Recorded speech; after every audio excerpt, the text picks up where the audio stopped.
Hello and welcome back. In today's video, I'm going to share a secret with you.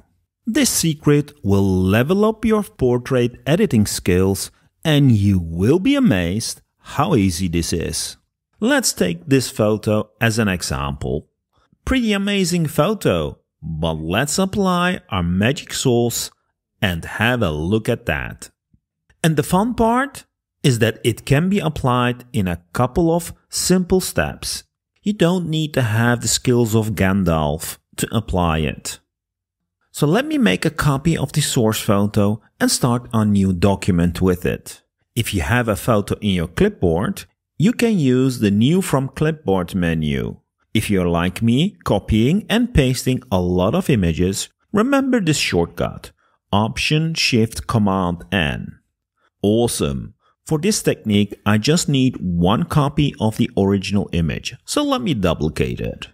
The idea is now that I first lighten the image and then darken it back in a smart way. To lighten the image, I'm going to apply a median blur to the duplicate. Let's increase the radius until the details are gone. Just like when your eyes are tired and you can't see sharp anymore.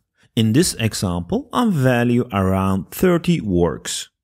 So now to lighten it, I will set the blend mode of the median blur to screen. By setting its blend mode to screen, the blur we just created will be applied to lighten the image. It generates an interesting effect. We get this soft, glowy, overexposed image. I'm now going to use this to darken the image by setting its blend mode to multiply. Have a look at that. Just amazing. The trick here is that by applying an effect to lighten the image before the multiply blend mode, we lower down the strong effect of the multiply blend mode. Let me try to explain. I will duplicate the original again and put it on top of the layer stack and disable the previous duplicate. If I apply the image on itself with multiply now, you will see it will darken the image. By the way, you can use this for light images, just like this image. The end result can be quite pleasing. Anyway, let's continue by adding a curves layer on this top layer, which has been set with the multiply blend mode. I can adjust the brightness of the image to control the effect of the multiply. I can make it a bit brighter by adjusting the top right control point, so the multiply effect will be less strong. But I can also make the multiply effect stronger by making the image darker. As the multiply blend mode only darkens, I can never make the image lighter than it already is. By controlling the curve, I can really mold how the multiply blend mode is applied. As I lightened the image with a blur and then multiplied it, it gives a nice controlled, interesting multiply effect. And that's it.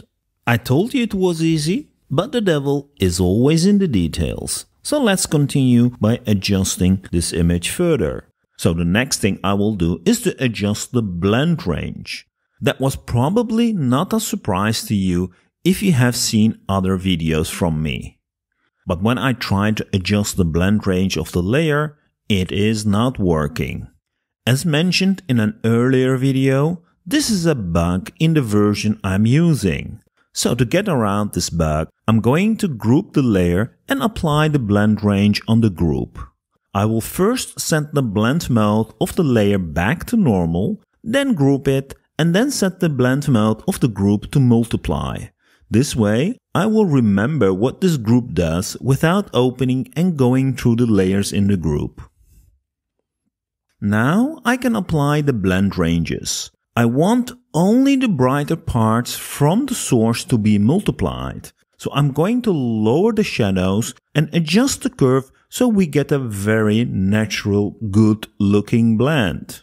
Awesome! Let's have a look at the before and the after. Quite an improvement. To finish the image, I will do 2 more adjustments. And as a bonus, I'm going to share them with you. I'll make the eyes pop in an easy way and then apply a sharpen effect. Keep watching if you want to see how to correctly apply a sharpen effect to a portrait photo. So for the eyes this time, I'm going to use the selective color adjustment and put this blend mode to color dodge. This of course affects the whole image, so we need to mask it to the eyes only. The easiest way is to invert the selective color layer and then paint with a white soft brush on the eyes. This will make sure that the selective color adjustment is now only going to be applied to the eyes. Now it's time to move some sliders in the selective adjustment layer. We will be using the neutrals, and by adjusting the colors, we can change the color of the eyes. With the black slider in neutral, we can control the brightness of the color. If we switch to the black slider will now control the contrast of the eye. This looks about right. Awesome. I don't want to affect the shadows in the eye too much. So, by using blend ranges, I will filter it from the shadows. Also, I will lower the opacity a bit. Perfect. That looks much more natural. The next step in the eyes is to add a bit of sharpness to it. I will use the Unsharp Mask Light filter. Let's make sure it applies to the image by dragging this layer to the top of the layer stack. Let's adjust the sliders until we have a nice sharpen effect.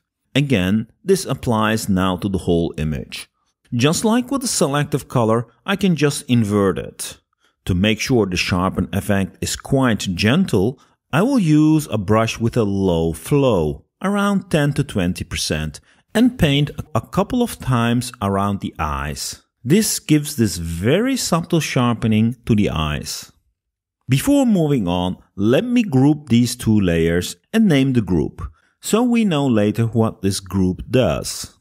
A quick look at the before and the after. It is always a good idea to keep checking this, so your visual memory remembers the original. This will allow you to make sure your adjustments are not overdone.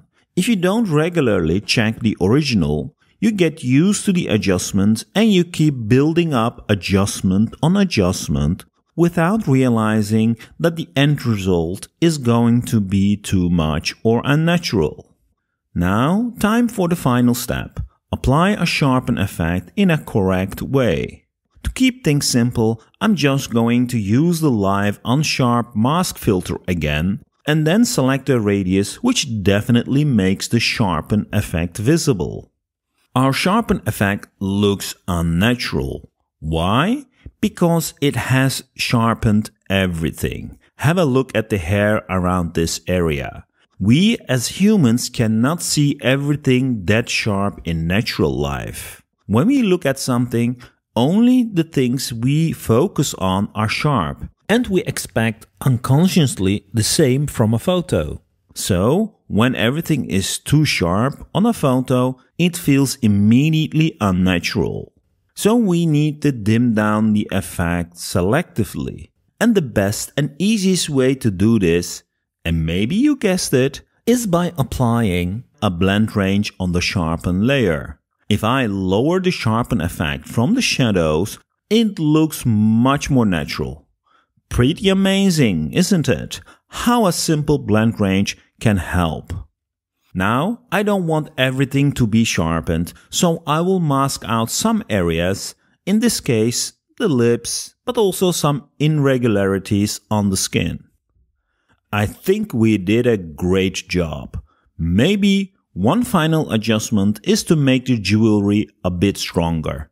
For that, I will use the existing sharpen adjustment which I used for the eyes and have it also apply to the jewelry by adding them to the mask. Looking at the final result, I also feel like that the shine on the left eye is a bit too much compared to the right eye. So I will paint with a low flow black brush on it in the selective color adjustment which brightened the eyes. This will lower its effect a bit. Nice. I think we're done. We did a pretty amazing job here. The changes we made definitely improved the original, but in a very subtle, natural way. I hope you found this technique interesting. It is quite simple to apply and makes your images, especially the brighter portraits, much more interesting, as you can see with some examples I'm showing right now.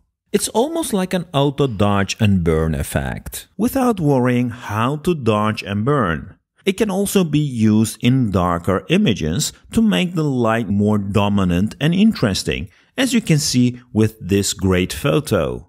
Thanks again for watching. I hope you enjoyed this video. If you did, don't forget to hit the like button and the subscribe button if you're new to my channel. Keep safe, and until the next video.